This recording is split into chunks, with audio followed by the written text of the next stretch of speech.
दोस्तों वैसे तो आपने किसी भी आशिक को मरते हुए जंगल में देखा होगा। कोई फांसी पर लटक गया, किसी ने दवाई खा ली और किसी ने बंदूक से अपने ऊपर गोली मार ली और किसी ने दवाई खाकर वो अपने घर पर लेटा का लेटा ही रह गया। इस कहानी में ऐसा मोड़ आया कि लड़का खुद लड़की के घर जाकर उनसे पहले लड़ाई करता है और लड़ाई करने के बाद वो अपने आप अपने ऊपर गोली मार लेता है।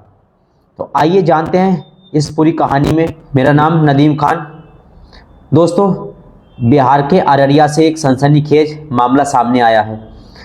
लड़का लड़की से इतना प्यार करता था कि वो उसे शादी करने के लिए कहता था कि मैं सिर्फ तुझसे ही शादी करूँगा। और लड़की के घर वाले इस बात को नहीं मानते हैं। वो कहते हैं तू अपना कोई काम कर और तभी हम तेरे साथ अपनी लड़की की शादी करेंगे, वरना तू कोई काम नहीं करता है और हम अपनी लड़की की शादी तेरे साथ बिल्कुल भी नहीं करेंगे। तब वो एक दिन, ऐसे ही काफ़ी दिन चलते रहते हैं, वो काफ़ी ज़्यादा परेशान हो जाता है। परेशान होकर वो एक दिन इतनी शराब पी लेता है और शराब पीकर वो अपने हाथ में एक बंदूक लेता है। बंदूक लेने के बाद वो लड़की के घर पर पहुंच जाता है। पहुंचने के बाद उसने बंदूक लड़की के जितने भी घर वाले थे सबके ऊपर बारी बारी से तान दी।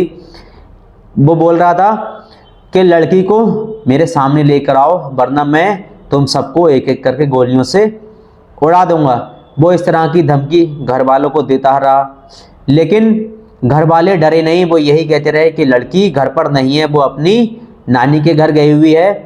वो इस बात को नहीं मान रहा था कि लड़की यहीं है, तो मुझे उससे मिला नहीं रहे हो। वो इतनी शराब पिए हुए था। तो घर वाले, लड़की के घर वाले उसकी बात को इतनी डीपली नहीं ले रहे थे और कह रहे थे कि ठीक है, तू चला जा अपने घर और हमारी लड़की जब आ जाएगी तो हम उससे मिलवा देंगे। ऐसे करते करते वो उसको गुस्सा आता है और गुस्सा आने के बाद वो एक कमरे में वहीं पर बंद हो जाता है जाकर। तभी वहाँ से एसएसबी के कुछ जवान आते हैं और गांव वाले आते हैं, उस लड़के को रूम से निकालने की कोशिश करते हैं।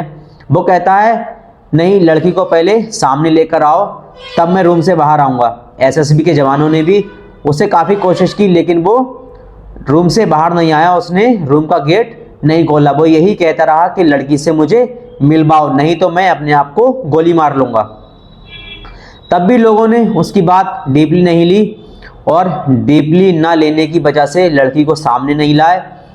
और लेकिन हाँ ठीक है, लड़की को हम सामने भी लेकर आएंगे और लिखित तौर पर हम ये कहते हैं कि हाँ, हम अपनी लड़की की शादी तेरे ही साथ करेंगे, तू हमारे घर से, हमारे घर के कमरे से तू बाहर आ जा।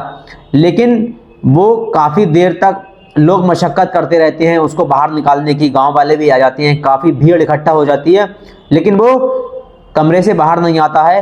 रात के 1 बजे, तकरीबन रात के 1 बजे वो अपने गोली मार लेता है और गोली इस तरह से मारता है कि उसका बचना नामुमकिन हो जाता है। वो अपनी गोली अपनी गर्दन पर बंदूक रख के चला देता है, जिससे गोली गर्दन से निकलकर सर के ऊपर से निकल जाती है। तभी गांव वालों की मदद से पुलिस और एसएसबी के जवान उस रूम का गेट खोलते हैं। गेट खोलने के बाद उसको जब वहाँ से निकालते हैं, निकालने के बाद उसको जल्द से जल्द हॉस्पिटल, वहाँ के पास का जो हॉस्पिटल होता है उसमें ले जाते हैं। और ले जाकर उसको जैसे ही भर्ती कराते हैं तो डॉक्टर कह देते हैं कि ही इज़ नो मोर। तब वहाँ से पुलिस की इन्वेस्टिगेशन शुरू होती है और पुलिस इस इन्वेस्टिगेशन पे लग जाती है कि हाँ, आखिर इसने ऐसा किया क्यों।